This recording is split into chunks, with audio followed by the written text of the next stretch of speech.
जमींदार को भी मरना है, ठेकेदार को भी मरना है, इमाम को भी मौत आनी है, पीर को भी मौत आनी है। मरना सभी को, तैयारी किस किस की है? नहीं है। हाँ, हकीकत ये कुरान पढ़ने वाले खत्म हो गए। मजबूरी में लोग कुरान पढ़ रहे हैं, मैयत के लिए, तीजे के लिए, जिन्नात भगाने के लिए, वरना कोई कुरान पढ़ने को तैयार नहीं। हाजी गुलाम मोहम्मद साहब, मैंने उनको देखा, उनका कुरान से इश्क ऐसा था, जिस पहर भी आप उनकी दुकान के आगे से गुजरो, जोहर का वक्त हो, असर का वक्त हो, मगरिब के बाद हो, ईशा का बाद हो, अगर वो दुकान पे मिलते थे या कुर्सी डाल के बाहर बैठते थे, हर लम्हा उनके हाथ में कुरान रहा करता था। वो उठते बैठते कुरान पढ़ते थे, चलते फिरते कुरान पढ़ते थे। अल्लाह अकबर, ऐसा आशिक कुरान का जो आपके पीपलसाने के अड्डे पे बैठता था, हर लम्हा कुरान पढ़ता था, और कुरान ने उनकी मोहब्बत का यह सिला दिया कि सुन, तू कुरान पढ़ते पढ़ते दुनिया से जा रहा है, एक ऐसा बाग लगेगा तेरी जमीन के ऊपर कि तू कब्र के नीचे होगा और तेरी जमीन पे कुरान का जश्न मनाया जाता रहे। जिंदाबाद जिंदाबाद, वाह वाह वाह, सुभान अल्लाह। ये जो आज जलसा हो रहा है ना, ये तेरी मेरी मेहनत नहीं, बड़ा बड़ा पैसे वाला पड़ा है, बड़ा बड़ा पैसे वाला पड़ा है पीपलसाने में। कितनों ने बनाए मदरसे, एक बच्चे को एक रोटी नहीं खिला सकते बड़े बड़े पैसे वाले जी। हाँ, ये सब अल्लाह की तौफीक से होता है। खुदा जिससे चाहता है उससे काम लेता है। हम तो पढ़ते ही नहीं, हमने सोचा नहीं, हमने सोचा बच्चे को एक बार कुरान पढ़ा दो, बच्चे ने भी पढ़ लिया 8 साल की उम्र में, और फिर वो पढ़ते ही नहीं। कुरान पढ़ा हुए कि हाँ, खोला कब से नहीं है? खोलते हैं हम लोग? नहीं, हमें अंधा कर दिया, हमें दौलत की चमक ने अंधा कर दिया, हमें अमीरी ने अंधा कर दिया, ये ऊंची इमारतों के ख्वाब ने हमें इतना अंधा कर दिया, हम कुरान से दूर होते जा रहे हैं। कोई फर्क नहीं पड़ता है जनाजा गरीब का हो या अमीर का हो। किसी अमीर के जनाजे पे तुमने सोने का ताज नहीं देखा होगा, किसी गरीब के जनाजे पर लोगों को जूते मारते नहीं देखा होगा। जिस शान से अमीर का जनाजा उठता है, उसी शान से गरीब का जनाजा उठता है। जिस शान से गरीब की कब्र बनाई जाती है, उसी शान से अमीर की कब्र बनाई जाती है। फिर अंधे क्यों हो गए हो? क्या तुम्हें लगता है ये 40वें के खाने बख्शवा लेंगे, तीजे की रोटी बख्शवा लेगी? वो जने जिसमें पढ़ने वाले पढ़ते कम है, बातें ज्यादा करते हैं, ये बख्शवा लेंगे? खुदा की कसम, धोखे में मत आना, इनके भरोसे मत रहना, अपने हिस्से का काम कर जाओ, ताकि अगर कोई तीजा ना भी करे तुम कब्र में लेटे रहो और सवाब खुदा की रहमतों की शक्ल में तुम्हारी कब्र में आता है। वाह वाह वाह वाह, जिंदाबाद जिंदाबाद। ऐसे काम करके जाओ, ऐसे काम करके जाओ। कब्र जानते हो क्या है? सुने जरा, एक शेर पढ़ दिया किसी ने, मुझे देखकर जहन्नम को भी आ गया पसीना। तो शराबी भी सोच रहा, हाँ मुझे देख के तो आ गई। ब्याजुआ भी सोच रहा कि मुझे देख के जहन्नम को पसीना आएगा। चुगलखोर भी सोच रहा है, मुझे देख के जहन्नम को पसीना आएगा। औकात में रह, जहन्नम जहन्नम में भट्टी नहीं जो कूद के निकल जाएगा। जिसने देखी नहीं वो तो कह रहा मुझे देख के जहन्नम को भी आ गया पसीना, और जिसने देखी है वो पूरी रात रो के कहता था रब्बे हबली उम्मती, रब्बे हबली उम्मती, अल्लाह मेरी उम्मत मेरे हवाले फरमा देना। खुदारा डरें और अपनी तैयारियां खुद करें, खुद करें। हम कुरान नहीं पढ़ते, कितने घरों में कुरान खोलते हैं लोग। आज बुरा ना मानिए, एक घर में 9 बंदे हैं ना तो 11 मोबाइल हैं, लेकिन 9 के 9 कुरान नहीं है। वही कुरान सबके लिए चल रहा जो अम्मी जहेज में लेके आई थी।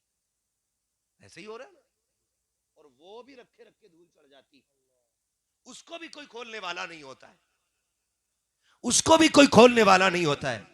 अगर कुरान शफाअत करने का हक रखता है ना, तो कुरान शिकायत करने का हक भी रखता है। पूछेगा गिरबान पकड़ के, मालिक किसके घर में रखवाया था, जिसने पूरे साल मुझे खोल के नहीं देखा? और मुझे तो हैरत होती है, जो कुरान मैयतों में कुरान को पढ़ती है वो शादियों में डीजे बजाती है। हैरत होती है। जिनके भूत कुरान से उतारे जाते, वो बेटे की शादी पे डीजे बताता है, और कुरान की ना कोई तिलावत सुनने तैयार होता है ना करने तैयार होता है। आज हमारे घरों की कंडीशन ये है, और यही वजह है कि नस्लें बेगैरत पैदा हो रही है। इससे बड़ी बेगैरती क्या होगी? बेटा बैठा अब्बा के सामने कह रहा है अब्बा मुंह बंद कर, तुझे क्या पता, मैं बताऊं बात क्या है। अल्लाह। जब तबाही आती है तो टांगे नहीं टूटती हैं, आंखें नहीं फूटती हैं, नस्लें अंधी नहीं होती हैं। ऐसे ही कोड़पन आता है कि अपना बेटा होते हुए अपने बाप की दो कोड़ी की इज्जत नहीं करता है। अल्लाह। फिर हम कहते हैं मौलवी तावीज दे दे, डोरी दे दे। ओ भाई, जो खराबी नस्लों में आ गई है वो डोरी से कैसे निकल जाएगी यार? खुदा के वास्ते कुरान के आदी हो जाओ। सच्चा साथी कुरान है। हुजूर की हदीस पाक है, हजरत उबादा बिन सामित रजी अल्लाह तआला अन्हु, आप फरमाते हैं कि अल्लाह के रसूल ने इरशाद फरमाया, जब बंदे का इंतकाल होता है ना और उसको नहला धुला के कफन पहना दिया जाता है, तो जब जनाजा उठने लगता तो कुरान उसके कफन और सीने के बीच में आके छुप जाता है। जो कुरान की तिलावत का आदी होता है, कहां आके? कफन और सीने के बीच में आके छुप जाता है। जनाजा कंधा पर था, कुरान सीने पे रखा हुआ है। जनाजे को लोग लेके चलते रहे, कुरान सीने और कफन के बीच में छुपा हुआ है। फिर ला करके नमाज जनाजा पढ़ी जाती है। कुरान अब भी मरने वाले के सीने और कफन के बीच में रखा हुआ है, कब्र में उतारा जाता है। कुरान फिर भी मरने वाले के सीने और जनाजे सीने के और कफन के बीच में रखा होता है। कुरान सीने के और कफन के बीच में आखिरी तख्ता लगा दिया जाता है। जैसी तख्ता लगा करके मिट्टी डाल के अपने लौट आते हैं, फिर कुरान उसके सीने से निकल के बाहर आता है और उसके चेहरे से कफन खोल के कहता है, परेशान ना हो, मैं तेरा साथ देने के लिए आ गया हूँ। इतने में अल्लाह के हिसाब वाले फरिश्ते आ जाते हैं। आके जैसे कि हिसाब की बात करते हैं, वो कुरान एक नूरानी शक्ल में खड़े होकर कहता है, तुम कौन हो और क्यों आए हो? कहा, हम रब के फरिश्ते हैं, इसका हिसाब लेने के लिए आए हैं। कुरान कहता, खबरदार, इसे तकलीफ ना देना, इसे कोई परेशान ना करना। कहा, किस लिए? कहा, ये मेरी तिलावत करने वाला है और अल्लाह ने मुझसे वादा कर लिया है, जो तेरा हो जाएगा वो मेरा हो जाएगा। फरिश्ते कहते हैं, सुनो, अगर तू खुदा का है तो हम भी खुदा के हुक्म से आए हैं। फिर कुरान कहता है, ठहरो, जब तक मैं ना आ जाऊं इसे सोने देना, इसे कोई मत जगाना।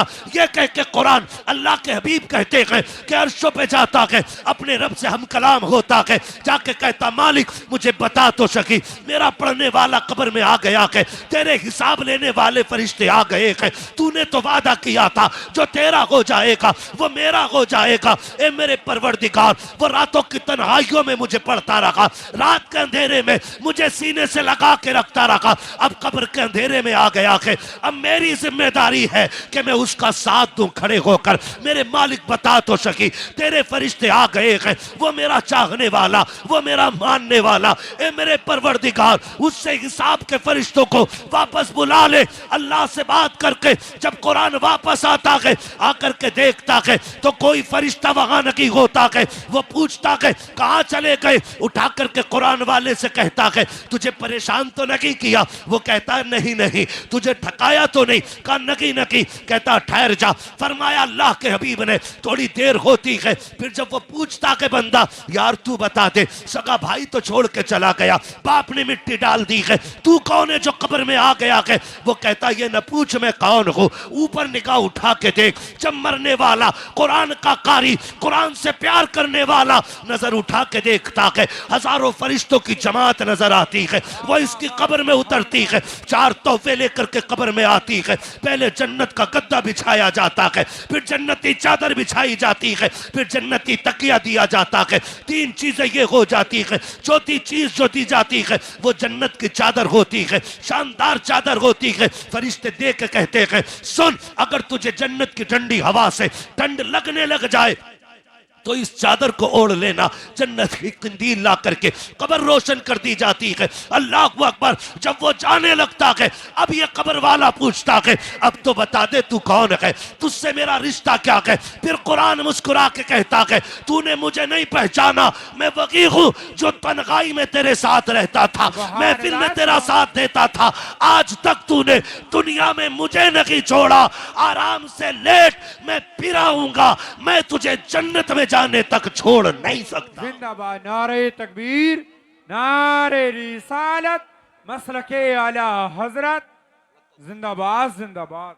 अल्लाह अकबर। ये कुरान पढ़ने के आदि, खुदा के वास्ते जरूरी नहीं है हाफिज पढ़ेगा तब ये फजीलत हासिल होगी। आप देख के कुरान पढ़ें। सुबह उठ के सूरह यासीन शरीफ की तिलावत किया करो। सोने से पहले सूरह मुल्क पढ़ा करो। सूरह मुल्क पढ़ेंगे इंशाल्लाह। इंशाल्लाह। आदी हो जाओ। अगर आप पढ़ना ना भी जानते हो ना, तो कुरान वो किताब है जिसे छूना भी इबादत है। बोलो सुभान अल्लाह। सुभान जिसे अल्लाह। देखना भी इबादत, जिसे चूमना भी इबादत, जिसे आंखों से लगाना भी इबादत है। अगर हम नहीं जानते पढ़ना, तो कम से कम पाक साफ होकर के सुबह अपने कुरान को चूमें, उसको देखें, यही सोच के देखें कि हम उन कलिमात को देख रहे हैं जो रब ने महबूब के सीने पे नाजिल सुभान अल्लाह। फरमाए थे। सुभान अल्लाह। यही सोच के देख लिया, कुरान को देख लिया करें, ताकि अल्लाह हमारी दुनिया भी बेहतर कर दे और आखिरत भी बेहतर कर दे। याद रखिएगा, कुरान सबसे बड़ी दौलत है। अगर हमें ये नहीं आता तो कुछ नहीं आता है, सीधी बात है। अगर ये नहीं आता तो कुछ नहीं आता है। और याद रखो, जब हम अपने कुरान ही को नहीं सीखेंगे तो क्या सीखेंगे? मुझे तो हैरत होती है, लोग रिजल्ट दिखाते लाके, देखो मेरा बेटा 97% नंबर लाया इंग्लिश के पेपर में, 98 नंबर है, 98% नंबर है मैथ के पेपर में, है ना। तो ये सारी चीजें हम दिखा के, तुम्हारे बेटे को कुरान आता है कि नहीं? वो नहीं आता है। अल्लाह। खुदा के वास्ते अपने बच्चों को कुरान जरूर सिखाओ, जरूर सिखाओ। ये 7 बच्चे मेरे सामने बैठे हुए, कोई सबसे छोटा हाफिज कुरान। कितने महीने में हिफ्ज़ किया आदिल साहब? 10 महीने में माशाअल्लाह इस बच्चे ने कुरान हिफ्ज़ किया। सुभान अल्लाह। कितने महीने में? 10 महीने। बोल दोगे ठंड ना लग रही हो तो, मैं ज्यादा वक्त नहीं लूंगा। कितने महीने में? 10 महीने में कुरान हिफ्ज़ किया इस बच्चे ने। ये कुरान का मौजज़ा नहीं तो और क्या है।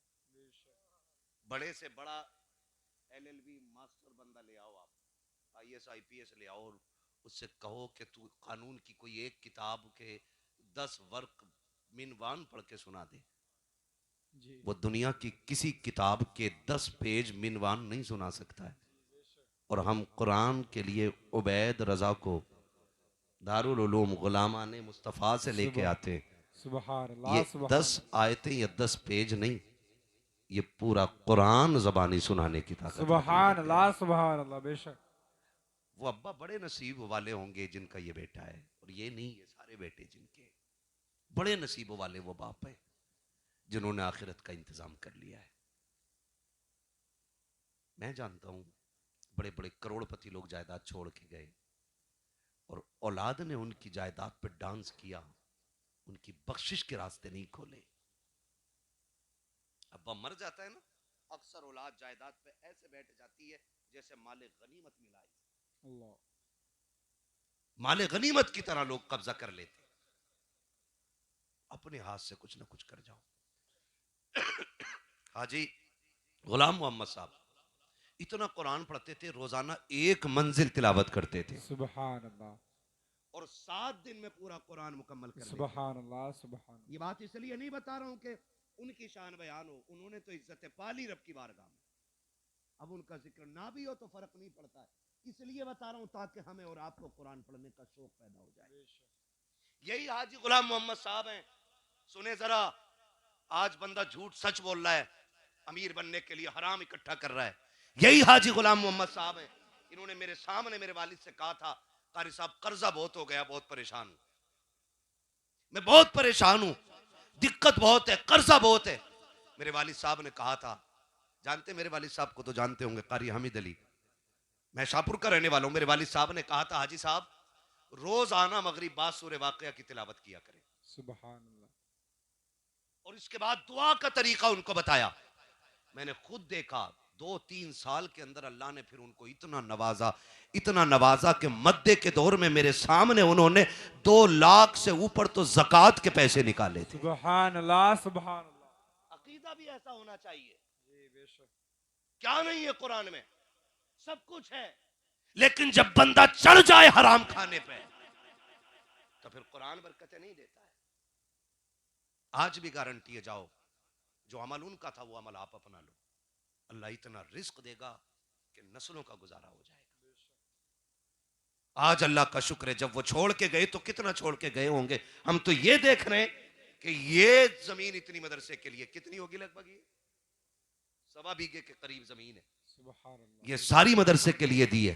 माशा- और उनके भतीजे बता रहे थे आइंदा इंशाअल्लाह तालीम में और भी इजाफा करने की कोशिश है। माशाअल्लाह, हम चाहते हैं कि तालीम का मयार यहाँ तखस्सुस तक हो जाए। सुभान अल्लाह। मैंने कहा जमीन कितनी है, कहा ये 1.25 बीघे, जरूरत पड़ी तो और भी आगे को बीघों में खरीद लेंगे सुभान अल्लाह, इंशाअल्लाह। सुभान अल्लाह, बेशक। अल्लाह ताला इस इदारे को दिन दूनी रात चौगनी तरक्की आमीन और आमीन। बरकतें अता फरमाए। अभी ऐलान कर रहे थे हारून भाई, तो कोई उठने को तैयार नहीं, सोच रहे थे यार बताओ अगर मैंने पैसे दे दिए ना तो भाई मेरा कल को बोटी कहाँ से आ गई, जी गोश्त महंगा हो गया, वो सारा मदरसों से ही कटेगा, है ना। ये बंदा सोचता ख्याल करता है कि भाई ये कल का क्या होना है। हम अल्लाह पे भरोसा करके ना इधर का ख्याल करें, रब हमारी नस्लों का इंतजाम फरमा देता है, कभी मत सोचा करो। और आज ना 40वें से ज्यादा कोई याद ही नहीं रखता है। 40वें तक बड़ी चहल पहल है, अब्बा की कब्र पे जा भी आया, फूल भी डाल लिया, जैसी 40वां खत्म, अब्बा खत्म। फिर बरसी में आ गए या शब कदर में या शब बारात में, कह रहे मुफ्ती साहब तुम तो थे जनाज में, कहा अब्बा किधर दफन हुए थे, अल्लाह। अब अब्बा बताओ खो गया।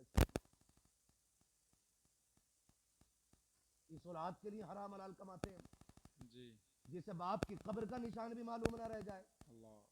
कह रहे अब्बा किधर दफन हुए थे, इन्होंने कहा यार थे तो यहीं, तो कुछ नहीं। फिर ये हमारी औलाद ना हमारे बाप की कब्रों के निशान भूल जाती है, अल्लाह। बाप के कब्रों के निशान। अब्बाओं से गुजारिश करूंगा, असल ताल्लुक हमारा आखिरत से है। किस चीज से भाई, सारे बोलो, आखिरत से। इंतजाम आखिरत का कीजिएगा, कोशिश कीजिए कब्रें ठंडी हो जाएं, कब्रें ठंडी हो जाएं, उसमें जहन्नम का गढ़ा न बनाया जाए, उसमें राहत का सामान बने।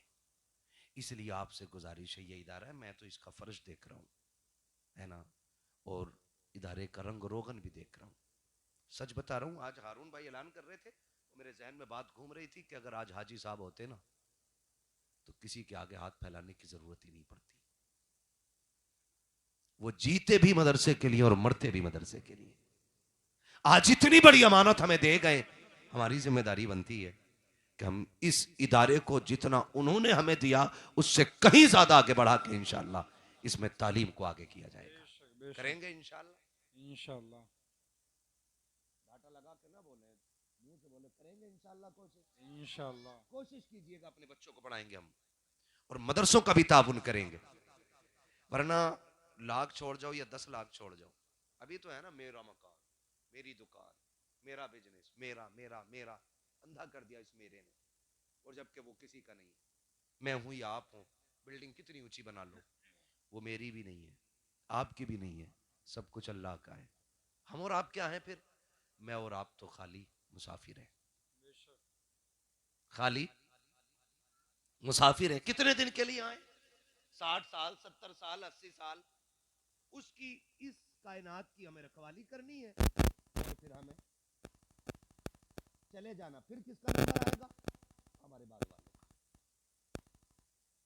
यकीन ना हो तो देखो, जिस मकान में आप रह रहे हो ना, जिस पे आज आपके नाम की तख्ती लगी है, आपसे पहले आपके बाप की लगी थी, उनसे पहले उनके बाप की थी, उनसे पहले उनके बाप के नाम की थी, और तुम्हारे बाप तुम्हारी औलाद की, फिर उसकी औलाद की, फिर उसकी औलाद की, ये तख्तियां बदलती रहेंगी, मकान नहीं बदलने, किराएदार बदलते रहेंगे। कोशिश ये कीजिएगा कि जो असली हमारा ठिकाना है कब्र, उसको बेहतर करेंगे इंशाअल्लाह, करेंगे सारे लोग इंशाअल्लाह। इंशाअल्लाह। उसको कीजिएगा कि वो हमारी कब्र ठंडी रहे, उसका इंतजाम बेहतर हो जाए। वहां कोई बल्ब नहीं है, वहां कोई ट्यूबलाइट नहीं है, वहां कोई पंखा, कोई फ्रिज, कोई कूलर नहीं है।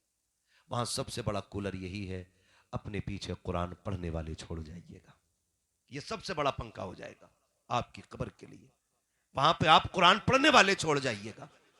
हाँ, अगर आपने ये काम कर लिया तो आप सबसे ज्यादा होशियार आदमी है। होशियार वो नहीं, मैं अक्सर कहता हूं जिसके पास जमीनें हैं, फैक्ट्रियां हैं, मीलें हैं, वो कामयाब नहीं। कामयाब वो है जिसके पीछे कुरान पढ़ने वाले हैं। ये हाफिज कुरान बैठे, मैं मानता हूं लोगों का नजरिया क्या मिलेगा हाफिज जी बना के? 5,000, 10,000, 15,000। मैं कसम खा के कहता हूं इन्हें रुपए तो कम मिल सकते हैं, लेकिन इज्जत इन्हें सबसे ज्यादा मिला करती है। बेशक बेशक। ऐसे ही है कि नहीं भाई? इज्जत इन्हें सबसे ज्यादा मिला करती है, सबसे ज्यादा इज्जत इनको मिलती है। पूछो, एयरपोर्ट पे जाते, जहां कुर्ता टोपी वाला बैठा होता वहां करवट में कोई आके भी नहीं बैठता है। हाँ, करवट में भी कोई नहीं बैठता है। आप कितने भी पैसे वाले हो जाओ, क्लीन शेव हो, शूट बूट में हो, कंडक्टर कहता हटिए जरा इधर को। बस का कंडक्टर कह देता जिसके कपड़े कई जगह से फटे होते, हटना जरा इधर को। और आप अगर चेहरा सिर्फ इल्म वाला वाला बना लो ना, उलमा वाला चेहरा सिर्फ, तो आप अगर छोटे भी हैं ना तो कुछ भी नहीं कहेगा तो मुल्ला जी जरूर कह देता है। बेशक। ऐसे ही होता है कि नहीं भाई? तो अल्लाह ने इसमें इज्जत बड़ी रखी है। और छोड़िए, उन्हें उठा के लाओ जो सोने के लुक़मे खाते हैं, मैं इन्हें लेकर के आता हूं जो दाल पानी रोटी सारी सूखी गीली खाते हैं, मैं इन्हें लेकर के आता हूं।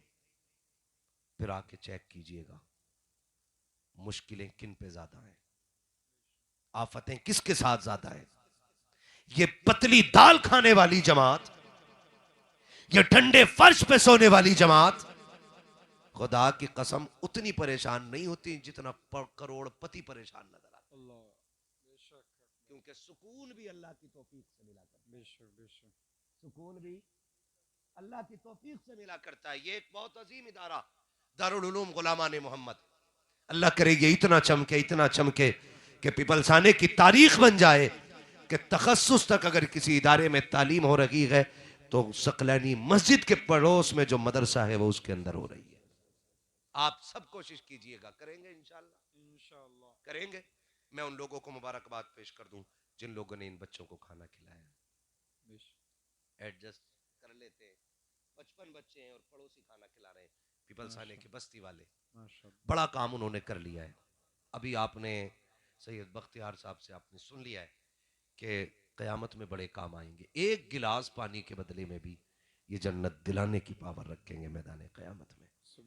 कोशिश ये कीजिएगा हमारे घर का कुछ रिज्क कुरान वालों के काम आ जाए, ये कोशिश कीजिएगा हमारा कुछ पैसा कुरान वालों के काम आ जाए। हम क्या समझते हैं, हम सिर्फ अब्बा का 40वां भारी करके करा देते हैं। क्या 40वां कह रहे 40 जगह बनवाइए मैंने अब्बा के 40। पूछ इन मौलवियों से, एक दाने का सवाब नहीं मिलना 40 जगहों में, क्योंकि खिलाई ऐसे लोगों को रहा, सारे वही आ रहे जिनके ये वली में खा के आया, उन्हें अब्बा का 40वां खिलवा रहा है, कोई सवाब रत्ती भर नहीं मिलना है। और मसला के आला हजरत में तो इसकी इजाजत ही नहीं, मैयत की रोटी दावत करके खिलाने की, और हमने सबसे ज्यादा फायदा इसी में ही उठाया। मसला के आला हजरत का बरेली वाले हैं, कीजिए में बिरयानी जरूर बनेगी, 40वें में 4 भगोने बनने, कुछ नहीं होना है। इधर मरने वाले के वारिसों पे कर्जा चढ़ता है, उधर कब्र में वो करवटें बदलता, मौज आती है ठलवों की जो बोटी के लिए लड़ जाते हैं, मैयत की रोटी में भी। मत आइए इनके धोखे में, बंद करो ये इतने फालतू के खर्चे कि गरीब आदमी टेंशन में आ रहा मरने से पहले, मर गया तो बिरयानी किधर से बनेगी यार, 40वें का खर्चा कौन उठाएगा। मुझ पे तो आईसीयू का पहले ही 50,000 का बिल कर्जा हो गया है, वो डर रहा है, लेकिन हम नहीं। आप एक काम कीजिएगा, अगर चाहते हो ना आपके खानदान में कोई बख्शा जाए या किसी के इसाले सवाब के लिए आप कुछ करना चाहते हैं, आइए सैयद साहब की बारगाह में, इदारे के किसी भी जिम्मेदार के पास आ जाइए, या इस इदारे के जो सरपरस्त लोग हैं, हाजी साहब के भतीजे वगैरह, ये जो भी है, आप उनके पास आ जाइए और उनसे कहिए हम चाहते हैं कि हम अपने वालिद के इसाले सवाब के लिए कुछ करें, हमें मदरसा दिखाओ। आना मदरसे के अंदर, फिर इन कुरान वालों का जायजा लेना। इनमें कोई भी ना करोड़पति का बेटा नहीं होगा, इनमें एक भी अरबपति का बेटा नहीं होगा, इनमें कोई भी सरकारी मुलाजिम का बेटा नहीं होगा, इनमें एक भी IAS IPS का बेटा नहीं होगा, इनमें एक भी MBBS का बेटा नहीं होगा, क्योंकि अमीर दुनिया को चाटते हैं और गरीब कुरान की तरफ भागा करते हैं। गारंटी के साथ कह रहा हूं मैं, इनमें अक्सर गरीबों के बच्चे होंगे, गरीबों के बच्चे अक्सर कुरान की तरफ आते हैं। आकर के देखो कितने कुरान वाले एक ही गद्दे पे 8 साल गुजार जाते हैं। हमने मदरसों में जिंदगी गुजारी है, कितने कुरान वाले एक ही जैकेट के अंदर 3-3 साल गुजार देते हैं, एक ही जोड़े कपड़े के अंदर कई कई साल गुजार जाते हैं, क्योंकि बाप की हैसियत नहीं है कि नए कपड़े बना के दे सके, बाप की औकात नहीं है अच्छे कपड़े बना के दे सके। इसलिए गरीब बच्चे, गरीब बाप की औलादें एक ही जोड़ी कपड़े में वक्त गुजार देते हैं, एक ही गद्दे पे वक्त गुजार जाते हैं। अगर तुम ये चाहते हो कि इसके लिए तुम अगर कुछ कर सको, आओ मदरसे के अंदर पूछो कुरान वालों से इनको किस चीज की जरूरत है। अगर ये नीचे बैठ के पढ़ते हैं इनके लिए कालीन का इंतजाम कर दो, अगर ये गर्मी में बैठ के पढ़ते हैं इनके लिए पंखों का इंतजाम कर दो, अगर ये गर्म पानी पीते हैं इनके लिए फ्रीजर का इंतजाम कर दो। आप अगर कहेंगे कि इससे क्या मिलने वाला है, आप तो मर के कब्रों में चले जाओगे। 40वें के बाद कोई तुम्हारी कब्र पे, फूल तो बड़ी बात है, मिट्टी चढ़ाने वाला नहीं आएगा, हाथ उठाने तो बड़ी बात है, कोई तुम्हारा नाम लेने वाला नहीं होगा। अगर तुमने कुरान वालों के लिए यहाँ पंखे लगवा दिए, अगर फ्रिज का इंतजाम करा दिया, इनके लिए बैठने के लिए फर्श का इंतजाम करा दिया, तुम कब्रों में होगे। मौसम गर्मी का आएगा, इनको पसीना आएगा, इनको गर्मी लगेगी, ये कुरान लेकर के पंखे के नीचे बैठेंगे, तेरा दिया हुआ पंखा एक चक्कर लगाएगा, ठंडी हवा उतर के इनके सीने से लगेगी, इधर हवा से इनका सीना ठंडा होगा। अल्लाह जन्नत की हवा से तेरी कब्र को ठंडा फरमा दे। नारे तकबीर, नारे रिसालत, मसलके आला हजरत। जन्नत का सबसे अच्छा सौदा है मदरसों में पैसा लगाइए, कुरान वालों की खिदमत कीजिए। अगर अल्लाह कबूल कर लेगा तो फिर खुदा की कसम जीना भी कामयाब और मरना भी कामयाब। फरमाया गया लक़द काना लकुम फ़ी रसूलिल्लाहि उस्वतुन हसना, मेरे महबूब की जिंदगी आपके लिए बेहतरीन नमूना है। पूरी जिंदगी हुजूर ने कुरान हर मुश्किल को बर्दाश्त करके उम्मत तक पहुंचाया है। अब उम्मत पे फर्ज बनता है कि वो कुरान सीखे। अगर सीख भी नहीं सकते हैं, महबूब अलैहिस्सलाम का फरमान है या तो आलिम बनो, या तालिब इल्म बनो, या इनकी महफिलों में बैठने वाले बनो, या फिर इनसे मोहब्बत करने वाले बनना। ठीक है जी, इन 4 के लिए हुक्म दिया और फरमाया 5वें ना हो जाना वरना बर्बाद कर दिए जाओगे।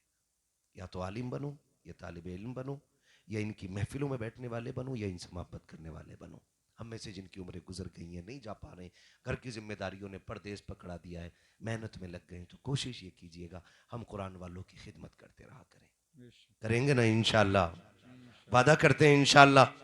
हाँ जी, आज ये जितने फारिग हुए अल्लाह ताला इनकी दुनिया भी रोशन फरमाए, आखिरत भी रोशन फरमाए, और खुदा करे कि ये दीन के इतने बड़े आलिम बने कि ये जिस जगह से गुजर जाए वहाँ इल्म के चश्मे जारी हो जाएं।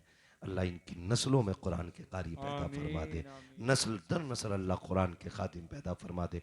फरमाया गया लक़द काना लकुम फ़ी रसूलिल्लाहि उस्वतुन हसना, मेरे महबूब की ज़िंदगी आपके लिए बेहतरीन नमूना है। तो हुजूर के किरदार को आप अपना आइडियल बनाइए। हाँ, आप कुछ भी कीजिए, यानी जायज़ काम, मगर कुरान की तिलावत रोज़ करते रहिएगा। कुरान को वजीफ़ा बना लो, उठते बैठते कुरान पढ़ा करो, सूरे मुल्क की सोते वक्त तिलावत किया करो, सुबह उठते ही सूरे यासीन की तिलावत किया करो, आपको कर्जा लेने की ज़रूरत नहीं पड़ेगी।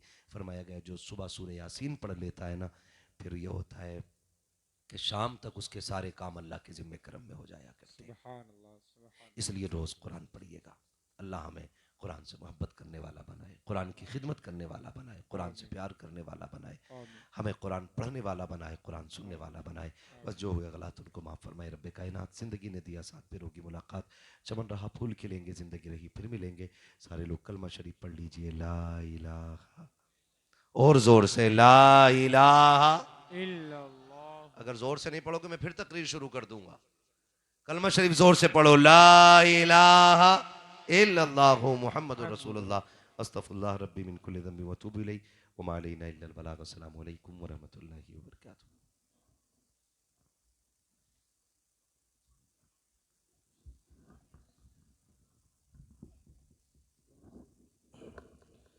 मुस्तफा जाने रोहे मैं तेला को सलाम, मुस्तफा जाने रोहे मैं तेला को सलाम शम्ए बज़े में हिदायत मिला को सलाम शम्ए बज़े में हिदायत